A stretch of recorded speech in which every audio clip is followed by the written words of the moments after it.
Good morning students, मैं doctor तृप्ति विजयवर्गीय अपने YouTube channel पर आप सभी का वेलकम करती हूँ। मैं आपको इस समय पढ़ा रही हूँ सब्जेक्ट स्ट्रेटेजिक मैनेजमेंट और उसमें टॉपिक है एनवायरनमेंट। एनवायरनमेंट को एक डिटेल क्लास देने के बावजूद मैंने उसके इंटरनल एनवायरनमेंट और एक्सटर्नल एनवायरनमेंट का स्ट्रेटेजिक मैनेजमेंट से रेलेवेंस के लिए एक इंडिविजुअल क्लासेस ली है।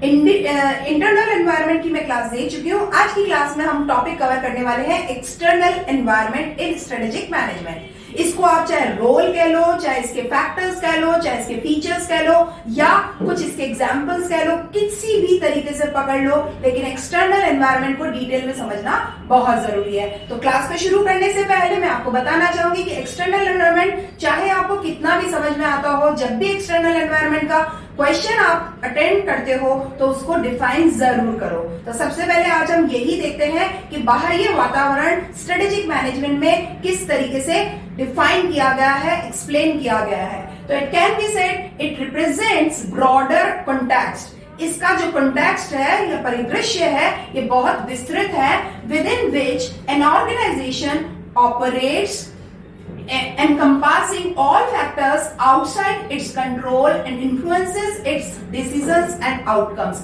यानी किसी भी ऑर्गेनाइजेशन में हम एक्सटर्नल एनवायरनमेंट उसको कहते हैं जिसको कि हम ये कह सकते हैं, एक तो ये ब्रॉडर सेंस में यूज किया जाता है जो किसी ऑर्गेनाइजेशन के इंडिविजुअल कंट्रोल से बाहर की चीज होती है और इसकी वजह से उस ऑर्गेनाइजेशन के डिसीजन मेकिंग और उसके ग्रोथ पर, रिजल्ट पर या उसके आउटकम्स पर डायरेक्ट का असर आता है।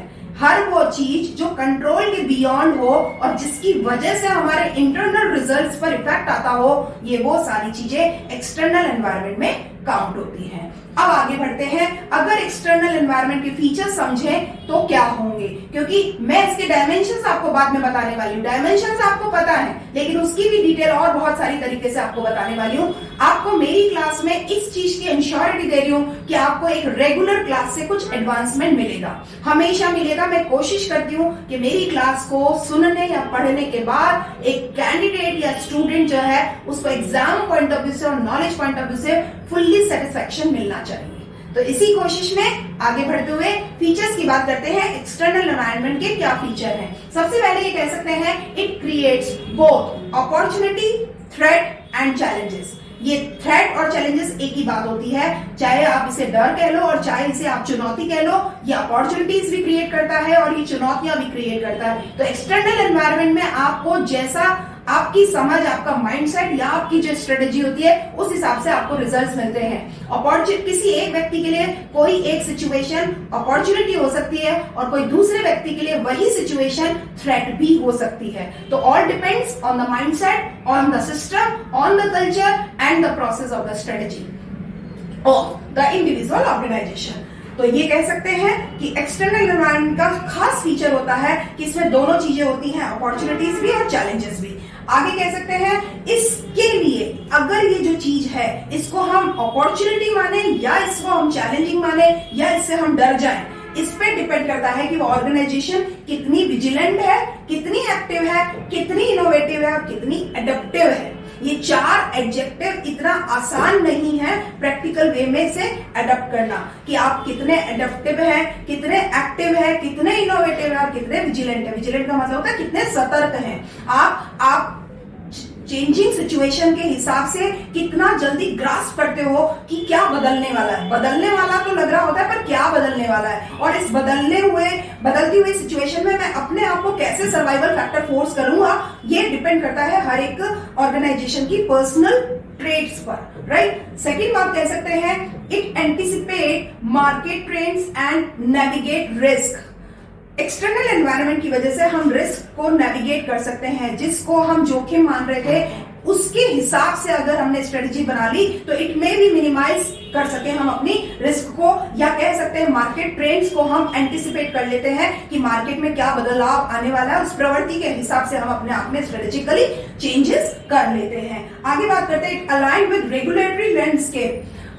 जो लॉ में, लैंडस्केप में, लॉ की भूमि में जो भी बदलाव होने वाले हैं उसके हिसाब से हमें अपने आप में बदलाव करने पड़ते हैं। हमारे पास कोई चॉइस है ही नहीं कि हम उसे केवल एक्सेप्ट और एडजस्ट ही कर सकते हैं, हम उसे चेंज कर ही नहीं सकते। एक्सटर्नल एनवायरनमेंट की खास बात होती है कि we have only a single choice, that it is only to be accepted and adopted accordingly, right. आगे कहता है और इसी के हिसाब से क्राफ्ट की जाती है स्ट्रेटेजीज को, ताकि कि हम अपनी ग्रोथ को आगे बढ़ाया जा सके। आगे कहता है this is the practical necessity. आप इसको एकेडमिक स्किल्स मत मानिए। Strategic management is not academic strategy skills, but it is the practical necessity. और आप अगर बिजनेस में, मार्केट में बिजनेस लेकर के सर्वाइव करना चाहते हो तो आपको स्ट्रेटेजिकली तो थॉट प्रोसेस डेवलप करना ही होता है। आगे बात करते हैं सस्टेनेबल ग्रोथ और resilience in ever changing world. It promotes, जो संसार है वो पूर्णतया हर पल बदल रहा है, हर पल चेंज हो रहा है, इस एवर चेंजिंग, सदा बदलता रहने वाला है, कभी भी कोई चीज ठहरी भी नहीं है। तो एवर चेंजिंग वर्ल्ड में आप किस तरीके से अपनी रेजिलियंस को मेंटेन करते हो, यानी फ्लेक्सिबिलिटी को मेंटेन करते हो, और किस तरह से इंश्योर करते हो अपनी ग्रोथ को, totally depends on the strategy. तो आगे की बात करते हैं, it is unique and unpredictable. इसको आप अनप्रिडिक्टेबल मान सकते हो, इसका अंदाजा आप थोड़ा बहुत अंदाजा लगा सकते हो, लेकिन आपके अंदाजे, अनुभव के अनुसार चीजों में बदलाव होगा, इट इज नॉट नेसेसरी। तो ये यूनिक है, ये अनप्रिडिक्टेबल है, अनबाइज्ड है। आप इसके हिसाब से अपने चीजों में बदलाव तो कर सकते हो, पर आपके सोच के हिसाब से चीजें बदल जाएंगी, ये ऐसा नहीं होता। ऐसे ही कह सकते हैं कि ये कहता है इंटरडिपेंडेंट फोर्स है। कोई भी चीज आपस में अलग अलग नहीं है, ऑल आर इंटरवीव्ड, इंटरडिपेंडेंट। एक चीज में बदलाव होगा तो कहीं ना कहीं दूसरी तीसरी चीज में भी बदलाव होगा। तो इंटरडिपेंडेंट फोर्सेस हैं यहाँ पे। और लास्ट कहता है इस एक्सटर्नल एनवायरनमेंट वो फैक्टर है जिससे हमारे ग्लोबल ग्रोथ इंपैक्ट पड़ता है, और ग्लोबली इस पे असर दिखता भी है। अगर पूरे संसार में कोई चीज, जैसे अगर एक एग्जांपल ले, रूस और यूक्रेन का जो मैटर था, युद्ध का जो मैटर था, क्या हमारे इंडिया की इकोनॉमी पे इस पर असर नहीं आया? क्या इंडियन बिजनेस पर कोई बदलाव नहीं आया? क्या इंडियन बिजनेसमैन ने इसमें इसके हिसाब से, अगर उससे कहीं ना कहीं इंपैक्ट आ रहा है तो क्या उसने उसके हिसाब से स्ट्रेटेजी नहीं डेवलप की होगी? बिल्कुल की होगी। तो इसका इंपैक्ट जो होता है वो ग्लोबली होता है, विश्व में हर जगह पर, हर सेक्टर पर इसका असर आता है एक्सटर्नल एनवायरनमेंट का। कम और ज्यादा हो सकता है, पर आता जरूर है। आज या कल हो सकता है, कम या ज्यादा हो सकता है, जल्दी या धीरे हो सकता है, लेकिन असर जरूर होता है एक्सटर्नल एनवायरनमेंट का। That's why it is very needed to be studied, right. ये सारी बात हो गई फीचर्स की। अब जरा अब आते हैं इसके डायमेंशंस पर। तो हम कह सकते हैं एक्सटर्नल एनवायरनमेंट को हम दो मोटे हिस्सों में बांट सकते हैं। The first one is micro environment और the second one is macro environment. दोनों ही एक्सटर्नल एनवायरनमेंट के पार्ट है। अगर हम माइक्रो की बात करते हैं तो ये इंडिविजुअल होता है, तो हम इसको ऐसे भी कह सकते हैं, इट इंक्लूड्स इमीडिएट इन्फ्लुएंस। ये वो चीज होती है जिनके ऊपर डायरेक्ट असर आता है, जिनकी वजह से एक ऑर्गेनाइजेशन पर डायरेक्ट असर आता है, और it direct impact the ability of organisation to function and succeed. और इन्हीं की वजह से उस ऑर्गेनाइजेशन की फंक्शनिंग पर या उसकी सक्सेस रेशियो पर असर आता है। तो माइक्रो में अगर हम बात करें तो क्या क्या इंक्लूड करेंगे, जैसे कस्टमर्स, क्योंकि कस्टमर्स की प्रेफरेंस जिस तरीके की होगी उसी तरीके से डिमांड शिफ्ट हो जाएगी। सप्लायर्स किस तरीके से काम कर रहे हैं, किस तरह से सप्लाई दे रहे हैं, तो हमारा कॉस्ट पर डायरेक्ट इम्पैक्ट आ गया। कॉम्पिटिटर्स होते हैं, तो कॉम्पिटिटर्स हमेशा हमारे को मार्केट में सर्वाइवल के लिए एक फोर्स देते हैं। ऐसे ही इंटरमीडिएटरीज जो होती हैं, जो डिस्ट्रीब्यूशन चैनल होते हैं, उसकी वजह से हम एक अच्छा प्रोडक्ट भी सही समय पर सही व्यक्ति तक पहुंचा पाते हैं, अदरवाइज एक अच्छा प्रोडक्ट भी बीच में ही अटका रह सकता है। तो इंटरमीडिएटरीज का अपना एक रोल है। जैसे ट्रांसपोर्टेशन में अगर कोई चक्का जाम हो गया, हड़ताल हो गई, तो आप क्या कर लोगे? जो ट्रक ऑपरेटर्स हैं उनको आप जाकर के ये थोड़ी कह दोगे कि आप हड़ताल तोड़ दीजिए।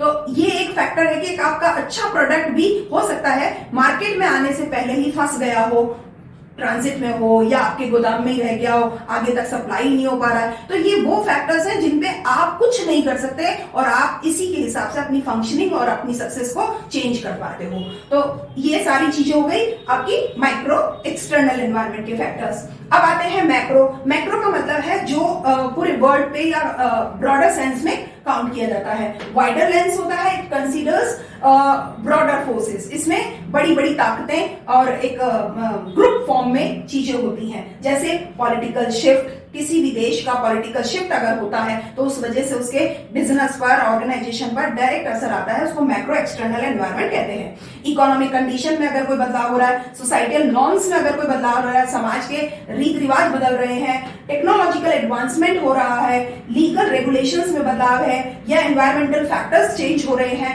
तो इन सारी चीजों को अगर एक क्रक्स फॉर्म में कहें तो PESTLE, दैट इज पेस्टल। इसे पेस्टल इंपैक्ट कहते हैं। तो जनरली स्टूडेंट्स एक्सटर्नल एनवायरनमेंट में केवल पेस्टल लिख के आते हैं, लेकिन मैं आपको दोनों क्लास में, चाहे वो हमारी एनवायरनमेंट की क्लास थी या हमारी एक्सटर्नल एनवायरनमेंट की क्लास है, मैं दोनों क्लास में इस चीज पे जोर दे रही हूं कि मैक्रो पे जब एक्सटर्नल की जब बात आएगी तो आप केवल मैक्रो पे आंसर नहीं समेटेंगे, आप माइक्रो को भी लिख के आएंगे और बकायदा उसका टाइटल लिख के आएंगे। कई बार बच्चे इनको भी इसी में मर्ज कर देते हैं, तो ये आपकी अंडरस्टैंडिंग क्लियर नहीं हो पाती है एक एग्जामिनर को कि you have a knowledge about the micro and macro impact individually, right. तो इसे आप सेपरेट फॉर्म में ही लिख के आइए और इसे बिल्कुल मत छोड़िएगा, बिल्कुल लिख के आना, क्लियर लिख के आना है। अब इस क्लास में मैं आपको आगे बताने वाली हूं, अगर हम एक्सटर्नल एनवायरनमेंट पढ़ रहे हैं तो कुछ ऐसी इंडस्ट्रीज भी तो देखें जो इनकी वजह से उनकी अपनी पॉलिसीज में बदलाव किया। तो I am just taking some prominent sectors, जैसे ऑटोमोटिव इंडस्ट्री है, जो ऑटोमोबाइल इंडस्ट्री होती है, उसमें अगर हम बात करें तो उस पर इंपैक्ट आ रहा है टेक्नोलॉजिकल और एनवायरमेंटल फैक्टर का। किसका? टेक्नोलॉजिकल एडवांसमेंट का और एनवायरमेंटल फैक्टर का। कैसे? आज के जमाने में हम इलेक्ट्रॉनिक व्हीकल्स देख रहे हैं, क्योंकि पोल्यूशन बहुत ज्यादा बढ़ गया है। एनवायरमेंटल फैक्टर है, क्योंकि पोल्यूशन बहुत ज्यादा बढ़ गया है तो इस पोल्यूशन को कम करने के लिए और व्हीकल को कम किया जा सकता नहीं है, डिस्टेंसेस खत्म हो गए हैं। तो अगर हम इसको नहीं बदल सकते तो हम पोल्यूशन को कम करने के लिए कुछ ऐसे व्हीकल्स बनाए जिससे पोल्यूशन हो ही नहीं, पेट्रोल कंजम्पशन हो ही नहीं, महंगाई तकलीफ दे ही नहीं। तो इसके लिए इलेक्ट्रॉनिक व्हीकल एक इनोवेशन आ गया है। ऐसे ही रेगुलेशंस, अगर आप देखेंगे कि मोटर व्हीकल एक्ट ने कुछ रेगुलेशंस इस तरह से निकालते हैं कि पोल्यूशन के लिए, एमिशन करने के लिए आपको इस तरह के, जैसे अगर आप सुन रहे होंगे कि दिल्ली में 15 साल पुराने जो व्हीकल्स हैं वो जो डीजल से चलने वाले हैं वो बंद हो जाएंगे क्योंकि बहुत धुआं करते हैं और दिल्ली में पोल्यूशन का एक बहुत बड़ा प्रॉब्लम है। तो इस तरह की चीजें आप आम दिनों में सुनते आते हो, तो ये आपको यहाँ पे अपने सब्जेक्ट से रिलेट करना है कि किस तरह से ऑटोमोटिव इंडस्ट्री में टेक्नोलॉजिकल या एनवायरमेंटल फोर्सेस का किस तरह से इंपैक्ट आ रहा है। तो ये एनवायरमेंटल दोनों हो गए, ईवीज कह लो, रेगुलेशंस कह लो। ऐसी ऑटोमेशन, हर चीज ऑटोमेटिक हो गई है। पहले किक लगानी पड़ती थी, आज बटन कल्चर है।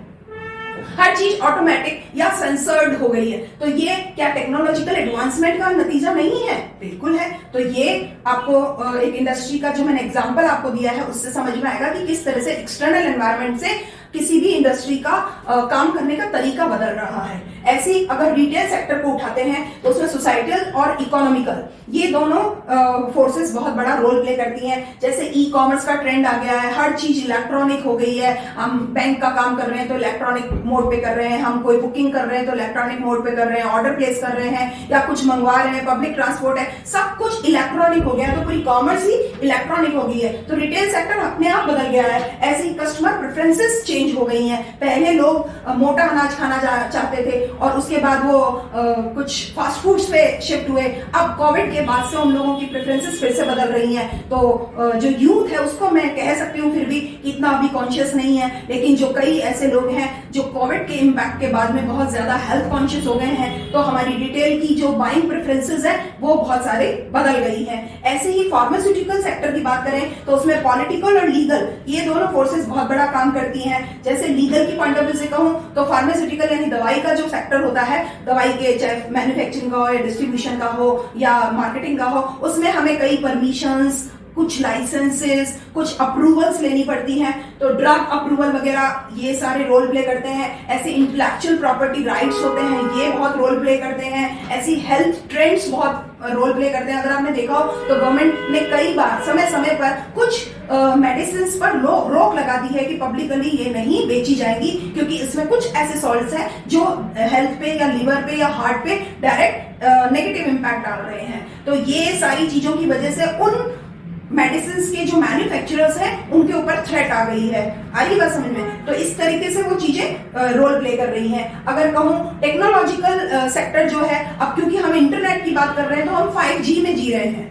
कहाँ 1G 2G था और अब हम 5G में हैं, तो 5G के हिसाब से, टेक्निक के हिसाब से चीजें बन रही हैं। इवन डाटा प्राइवेसी पर बहुत लोग जोर दे रहे हैं, क्योंकि हर आदमी ये चाहता है कि मेरा डाटा लीक नहीं होना चाहिए, मेरी सेफ्टी और सिक्योरिटी बनी रहनी चाहिए। तो इस तरीके की चीजों की वजह से ही इस तरह के एडवांसमेंट आ रहे हैं। तो ऐसी सेक्टर्स में इन चीजों को बहुत मेजरली ध्यान दिया जा रहा है। ऐसे अगर हॉस्पिटैलिटी की बात करूं, जो ये होटल कल्चर या आतिथ्य सत्कार वगैरह जो होता है, तो आज जो इको टूरिज्म है, हर आदमी ये चाहता है कि मेरे को टूरिज्म सेफ्टी भी हो, सिक्योरिटी भी हो, इको फ्रेंडली भी हो, और जो रिलीजन का रिलीजन हो जाए, पिलग्रिम का पिलग्रिम हो जाए। इसका बेस्ट एग्जांपल है महाकुंभ 2025। आप खुद देख सकते हैं किस उम्र के लोग वहां नहीं गए, हर उम्र के लोग वहां गए हैं। यूथ भी गया है, बच्चा भी गया है, बुजुर्ग भी गया है। अदरवाइज हम ये समझते हैं कि गंगा स्नान तो बुजुर्गों के काम है, पर इसे इतना मीडिया ने हाइप किया और इतना उसको अपने रिलीजन से हमने इसे रिलेट किया है कि हम हर एक व्यक्ति कुंभ में जाना चाहता था और बहुत सारे लोग वहां गए भी। ऑलमोस्ट 66 करोड़ लोगों से आसपास लोगों ने वहां स्नान किया है। तो ये बहुत बड़ा हॉस्पिटैलिटी कल्चर, आप खुद देखेंगे कि महाप्रयाग में, प्रयागराज में किस तरह से इकोनॉमिक डेवलपमेंट हुआ है, कितने इंफ्रास्ट्रक्चर डेवलपमेंट हुआ है, कितना लोगों को एम्प्लॉयमेंट मिला है। तो क्या ये ऑर्गेनाइजेशन पे डायरेक्ट इंपैक्ट नहीं है एक्सटर्नल फोर्सेस का? अगर ये 45 दिन की एक्टिविटी को एक्सक्लूड कर दे तो क्या प्रयागराज का एनवायरमेंट डेवलपमेंट इसी तरीके से होता था? नहीं होता था। पर जो महाकुंभ है, ये जो 45 दिन है, ये प्रयागराज के इकोनॉमिक डेवलपमेंट में एक बूंद की तरह से है, एक वरदान की तरह से है, और इसको एनकैश भी किया गया है, इसको एनकैश भी किया गया है। ये खास बात है। तो इको टूरिज्म या पोस्ट कोविड रिकवरी, आज लोग बहुत कॉन्शियस हैं, तो ऐसी जगह पर जाना चाहेंगे जहां पे अच्छी हवा हो, अच्छा मौसम हो, फेवरेबल कंडीशंस हो। तो इस तरीके की चीजें हाईलाइट की गई हैं। तो मैंने आपको वो एग्जांपल्स इंडस्ट्रीज के एक्सप्लोर करके आपको बताए हैं, जिससे कि आप इसे रिलेट कर पाए कि एक्सटर्नल एनवायरनमेंट का क्यों जरूरत पड़ता है स्ट्रेटेजिक मैनेजमेंट या स्ट्रेटेजिक प्लानिंग करने के टाइम पर। आज की क्लास के लिए इतना ही। उम्मीद करती हूँ आज की क्लास आपको बहुत अच्छे से समझ आई होगी, क्योंकि मुझे अंदर से खुशी होती है जब मैं सेटिस्फाई होती हूँ, तो मुझे पूरी उम्मीद होती है कि मेरा स्टूडेंट भी मुझसे, मेरी क्लास से सेटिस्फाई हुआ होगा। तो पूरी उम्मीद करती हूँ आपको मेरी क्लास पसंद आई होगी। Thank you and keep watching my videos regularly. Thank you.